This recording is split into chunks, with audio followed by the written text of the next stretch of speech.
Et messieurs, bienvenue à la conférence de presse de Inferno. L'enfer de Dante n'est pas une fiction. C'est une prophétie. You know, I'm one of those writers who has the great luxury of handing his material over to a fantastic filmmaker that I can just trust. And the thing that I have loved most about working with Ron is that he immediately grasps the heartbeat of these books, the pulse, the themes, in this case, overpopulation and Dante.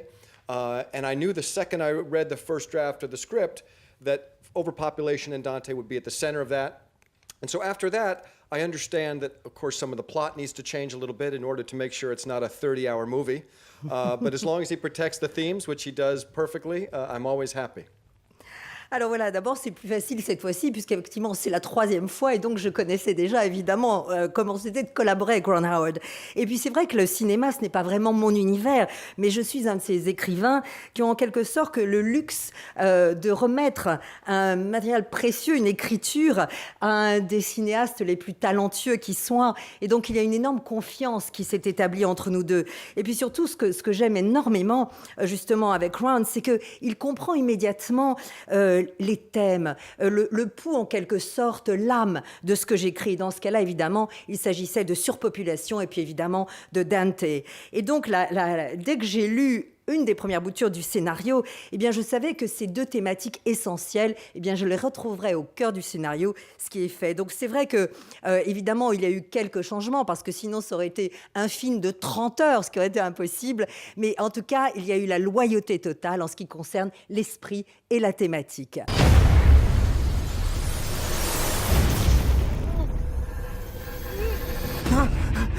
When we were casting the movie, as Dan said, we needed to, it's a big sprawling story, and we needed to combine a few characters.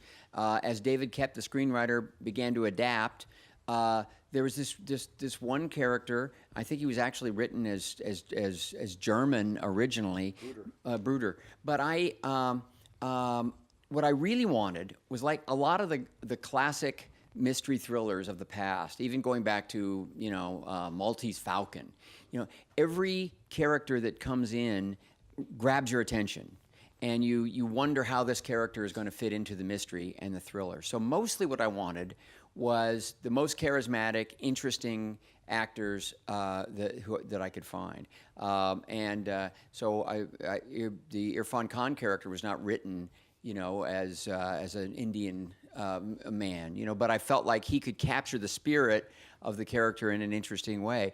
Likewise, when Omar's name showed up on my list, the casting director, knowing that I was willing to look beyond the literal description of the character, I thought that was a great idea, and I'm a fan.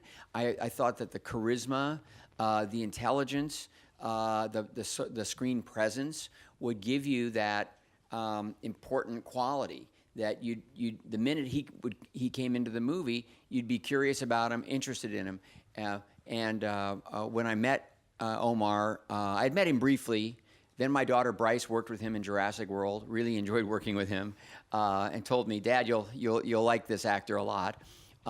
But then when we had a Skype session, and I also saw that his English was very good, which was an important quality as well. But he brought so much to the role. Alors, en fait, c'est vrai que lorsque j'ai commencé le processus de caster les acteurs, comme d'ailleurs vous l'a dit tout de suite Dan, eh bien, il y avait une telle dimension étant d'univers réunis dans ce roman et donc dans le film, que je cherchais des acteurs qui soient extrêmement divers, mais qui surtout, évidemment, représentent l'esprit du roman. Alors, j'ai évidemment mis plusieurs personnages du roman de Dan en un à certains moments. Et lorsque j'ai fait l'adaptation, évidemment, par David Koepp, qui donc travaillait sur l'adaptation du roman, eh bien, il y avait par exemple différents personnages, dont d'ailleurs Joker, qui était un Allemand. Et puis, on l'a évidemment transformé en quelqu'un d'autre. C'est un des exemples. Par exemple, j'ai en tête, évidemment, Le Faucon Maltais. Je voulais, en effet, que ce film ait des échos des thrillers classiques, des grands thrillers classiques, où à chaque fois qu'un personnage personnage apparaît à l'écran, eh bien tout de suite on se demande à quel point et à quel moment il va faire partie du puzzle et du mystère. Et bien sûr, il fallait également des personnages charismatiques et des acteurs intéressants. Par exemple, je vous donne un autre exemple. Lorsque effectivement Irfan Khan, je l'ai casté, mais au départ, il ne s'agissait pas du tout d'un personnage indien, mais je savais qu'il avait ce charisme et la puissance voulue au personnage. Et ça a été la même chose avec Omar. Évidemment, ma directrice de casting savait que je voulais des acteurs qui aillent bien au-delà des descriptifs des personnages du roman. Je voulais des personnages qui soient forts et qui soient intéressants et charismatiques. Donc, lorsque le nom d'Omar est apparu dans ses idées, j'ai dit mais c'est génial, d'abord parce que je suis très fan. Il est intelligent, il est charismatique, il a une vraie présence à l'écran. Et c'est vrai que dès qu'il apparaît à l'écran, eh bien, tout de suite, le public est intéressé, captivé, se demande ce que va devenir ce personnage. Évidemment, lorsqu'il a joué avec ma fille Bryce dans Jurassic World, eh bien, ma fille m'a dit « Dad, papa, tu devrais vraiment rencontrer Omar parce que tu vas aimer l'homme et l'acteur. » Et on a fait une conférence Skype ensemble et je me suis rendu compte que son anglais était super bon, ce qui évidemment était également important. Bref, je l'ai choisi parce qu'il donnait une dimension forte et belle à ce personnage. Omar. La question, c'est comment est-il déjà pour tout ce qu'il vient de dire, c'est-à-dire c'est quelqu'un de très gentil, qui a toujours le bon mot. C'est toujours agréable quand on est acteur d'avoir un réalisateur qui est autant passionné et qui a cette manière aussi de nous décrire. Ça met à l'aise, ça met en confiance. Mais au-delà de tout ça, c'est un sacré meneur d'hommes, en fait, parce que c'est une grande machine, Inferno, à tourner avec tout ce qu'on avait à faire.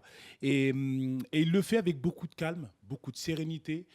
Ça n'empêche pas que ça soit très intense, ça soit toujours bien mené, mais ça se fait toujours assez calmement, dans une ambiance assez, je dirais presque enfantine, parce qu'il y a le plaisir de faire. Tout le monde a envie de faire, tout le monde a envie de faire bien et du mieux possible, parce qu'on a envie de lui donner, en fait, avec ce qu'il partage avec nous, malgré l'expérience, malgré les succès. Il y a cette humilité dans le travail et il y a cette place pour tout le monde, en fait. Tout le monde a sa place, tout le monde